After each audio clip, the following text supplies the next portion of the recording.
I'm Nan McKay, and I would like to introduce you today to Philip DeVol. Phil is an international consultant who's been working with AHA process since 1997. He used these concepts to make institutional changes at the Addiction Treatment Center, where he was the executive director for 19 years. During this time, he also co wrote Bridges Out of Poverty. His book, Getting Ahead in a Just Getting By World, is being used to engage people in poverty in the work of building communities where everyone can live well. It worked so well that he used it as a basis for a prison reentry model called Getting Ahead While Getting Out, which is what we really want to hear about today. So, welcome, Philip DeVol. Thank you. Now, you co wrote a book called Bridges Out of Poverty. What was behind the creation of that book? Well, Ruby Payne's book, A Framework for Understanding Poverty, is something that fell into my hands. And I thought I knew a lot about poverty. All of us do. But I learned something from that. And one is that poverty is about the degree to which you don't have 11 resources instead of just thinking about money. And along the way, I picked up other things that she talked about, hidden rules of class and language issues and so on and so forth. And besides reading Ruby's book, I was reading business writers, Paco Underhill, James Champy, Peter Drucker, all those guys. So I did a client life cycle, meaning what were people experiencing as they went through our agency from the time they called to the time they stepped through the door. And what I found was that there's this thing called giving someone the look. And our receptionist, she would slide back the glass window. I'm sure you've all been in a place like that. And she would greet them, and then they would start talking, and they'd be talking in the casual register, not using proper grammar and syntax. And our receptionist had this really negative attitude towards people that don't speak standard English. So she would give them the look. And in those moments, she broke any chance of having a relationship of mutual respect. She disrespected people within 15 seconds. So we had to do something about that. So we took our staff through a training on Ruby's book, and we began making changes. And she couldn't get over it. So she was one of the changes we had to make. We put someone else at the window. That person was bilingual. They could talk casual register, formal register, standard American English, and not translate back and forth. And she just loved people. And that was the beginning. And then we swept all the way through our agency. How do we do education? We need to change it because so many of our clients are from poverty. We taught the hidden rules to our staff so that they could understand where people were coming from rather than being judgmental about them. And we got great results from doing that. I mean, we smoothed out the pathways. We made it relationship based. It was really respectful. It was all about you and me and us. And then the outcomes followed. And our community then began to hear what we were doing. And so we began sharing the ideas with all the other agencies. And the next thing you know, Ruby showed up and goes, "What are you doing with my work?" And so Terry Drusy Smith and I, took her through all the things we'd done. And she said, "Well, let's write a book for the community. And my book was for schools. Let's write this for the community." So Bridges Out of Poverty came out of that. And a couple of years later, I wrote a book called Getting Ahead in a Just Getting By World, because I found we were just talking about people in poverty. We were talking at them, for them, but not with them. And this allowed us to listen to them. And in Getting Ahead, they tell us what poverty is, and we begin from there. That sounds really interesting, and those books will be available on our shop page. Now, you were the executive director of an addiction treatment center for like 19 years. Yes. You use that AHA process to make institutional changes. Tell me more about this process. Yeah. Well, aside from the things that we did because of the client life cycle, I mean, that showed us all the things that we were doing wrong, so to speak. But it really meant that we had to change the way we did education, the way all our materials were written at the formal register, higher reading levels. We had to use videos. We had to do things much more interactively, make it relationship-based. So it wasn't just achievement-based. Middle-class people come from a world where that's a driving force. It's achievement. But people in poverty solve their problems through relationships. So the joke is, if you're a middle-class person and your car breaks down, how do you solve the problem? You call AAA. And if you're a person in poverty, you don't call AAA, you call Uncle Ray, right? And Uncle Ray comes along, and by the end of the day, you're a problem solver. But people in poverty are seen as the problem.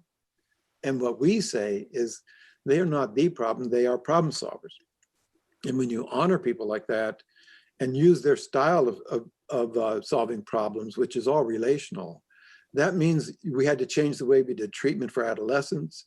It meant the way we had to change our relationship with people in terms of smoothing out the pathways for them because they're from an under-resourced, unstable environment. Why not make it easy for them? So that it costs less, it's easier to do. And that way they can get out of what I call the tyranny of the moment. If you're beating up fires all day long, you're in the concrete world thinking about how to solve that. The child care issues, the broken down car, the utility payment, all the other things that go wrong. And if we can smooth that out and you can learn how to think outside of that and bring yourself to the abstract world, get out of the tyranny of the moment, then that puts you in a place where you can learn.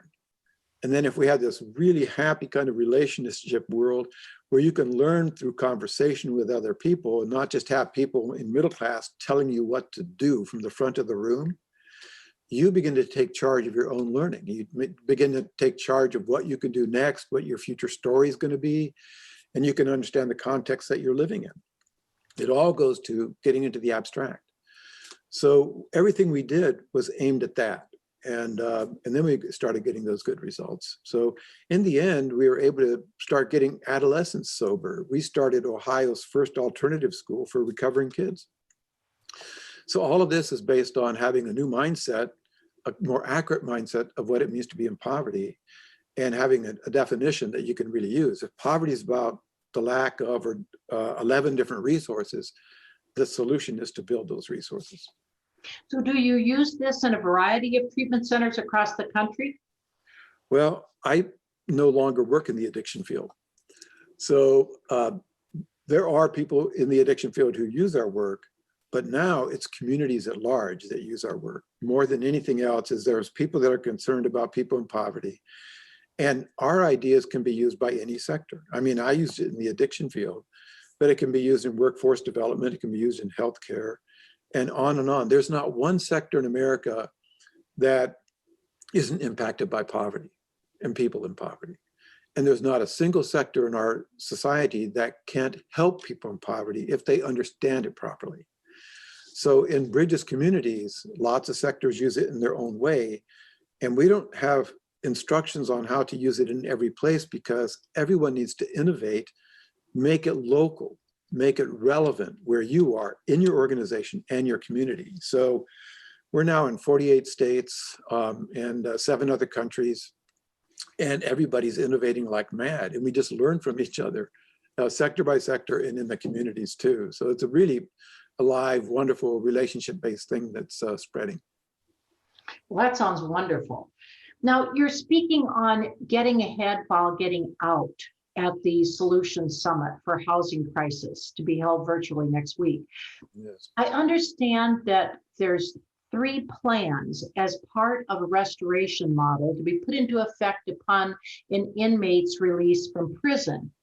So tell me a little bit about that model. Yeah, sure. Well, it turned out that people were using the original book, Getting Ahead, in prisons. And they were getting good results from it. And not far from me, Marion, Ohio, there's 2 people, Mitch Lipster and Michelle Wood, Michelle is a restored citizen and Mitch is a retired attorney. And they were using Getting Ahead in the prisons, and the inmates were saying, you've got to have a book for us. So that's where Getting Ahead about Getting Out came about. And so through the help of Mitch and Michelle, we put together these 3 things that we prepare people when they come out of prison. And the first one is a 72-hour plan. So what we know, the research shows that people coming out of prison are getting into trouble within 72 hours. Why? Because they're going back home to the very setting in which they were, with the very people they were with, doing the very same things they were doing, and the next thing you know, they're in trouble. So the first plan is to understand all of that, to examine your life, to see where those threats are, and then make a plan for the first 72 hours so that you survive that without getting into trouble. The next plan is about immediate needs, SMART goals, they have specific, measurable, et cetera. And these have to do with housing. So that's where this conference comes in, is that for people coming out of prison, if they're going back into a home, we have one woman that was in prison, and when we do a mental model of who's in your house and who sleeps in it and which room they're in, there were 19 people living in her home. So when she goes back there, and all the stresses and strains of that environment, she's way more threatened just simply because of that. So housing is huge for people coming out of prison. So I was so glad to be part of this conference and to attend it myself so that we can do more to help people coming out of prison in terms of housing. So that SMART plan is to deal with those things. And then there's about what are you going to do about your whole life? And in getting ahead, it means how do you build those 11 resources so you can transform your life altogether? And you get to choose what it's going to look like. We're never going to tell you what to do. We're never going to make the argument for change for you. That comes from the investigators, we call them. In getting ahead, they're not students, they're investigators. So they dig into the depths of their lives and they do this hard work and they determine what their future story is going to be. And then they make these 3 plans so that when they come out, their families know about the plan, their probation or parole people know about the plan, the restoration support team that's out there in the Bridges communities knows your plan. So we've got you covered and we're going to support you. And any kind of barriers that you run into, we're going to help you overcome them. What changes do you see in prison system reform and in poverty solutions over, let's say, the next 10 years? Oh, I think there's this COVID crisis. It has been devastating for a lot of people. And, you know, just like the Chinese say, there's this wu wei thing and there's a I'm forgetting the term just now, but when there's a crisis, there's an opportunity. Wei ji, where there's a crisis, there's an opportunity. And in our society today, we don't have to go back to the way it was. And that has to do with race relations, it has to do with criminal justice issues, it has to do with incarceration, it has to deal with how we deal with people in poverty. There's no way that old thing that was just behind us by a few months has to be what the future is going to be. So, you know, we're working at that, and from Bridges communities where they're using our work, is we need to innovate. And so we're finding people very receptive in the prisons. All the prisons in Ohio are using the Getting Out book, and all of them in Alabama and New Mexico. And other prisons are, you know, scattered here and there across the country.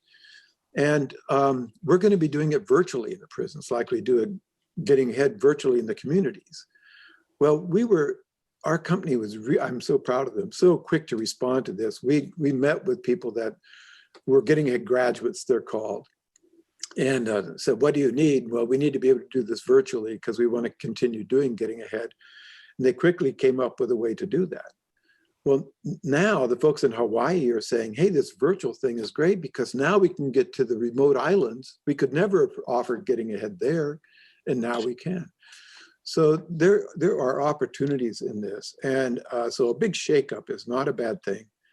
And out of this, I have trust in our communities that they can innovate. And we'll come out of this and there'll be more and better ways of dealing with poverty issues. Well, that sounds absolutely innovative and something as a solution we really should look toward. Yeah. What do you think are the biggest challenges for leaders today? Well, I think, of course, the huge divide between the left and right, and that's a huge barrier. And happily, I don't want to sound Pollyanna-ish here, but what we did, my co-author on the book, Bridges Across Every Divide, is a Republican fellow, and I'm a Democrat, and we get along great. And we went to our Bridges communities and we said, look, when the people that are going through getting ahead come out of getting ahead and they have their plans and they tell us what the barriers are that they're running into in the institutions and in the community, and you want to help them overcome those barriers because those barriers are way beyond their control, and you begin to pursue that and you find solutions, does it ever kick off the narratives of the left and right for you to find a solution? And they were saying no. That means that they can overcome their natural bent, right? And the other thing that helps too is that in our work, in the Bridges work and in the Getting Ahead books, we talk about 4 causes of poverty. And one is individual choice and behavior and circumstance. And that's where the conservatives are coming from. So they want solutions from that end. Then the other area where there's lots of research is about political economic structures. And that's where the liberals and progressives are coming from. So that's where they want their solutions. But there are 2 other causes of poverty. And there's a whole bunch of research about where you live. So in your community, what are your chances of getting out of poverty? And there's a whole bunch of barriers that come straight from your community. And then there's a 4th column, and that has to do with exploitation. Because people in poverty, because they're in the tyranny of the moment and aren't in the abstract, become very vulnerable to payday lenders and all the other predators and all the other forms of exploitation. So there's 4 causes of poverty, not just 2. So in our Bridges communities, what people are saying is it's both and. If you want solutions, the individual might have to change, but the structures have to change. And then you have to address the 2 columns in the middle, what's in the community and what's exploitation. And then you can do it all. It's not either or, it's both and. And that way you have people from the left and right working shoulder to shoulder in Bridges communities to address these issues. So we think we have a solution going there. Well, thank you so much for your innovative thinking. And I look forward to your books. I think that those could be used in so many different ways. That's true, yes. So thank you so much, Bill.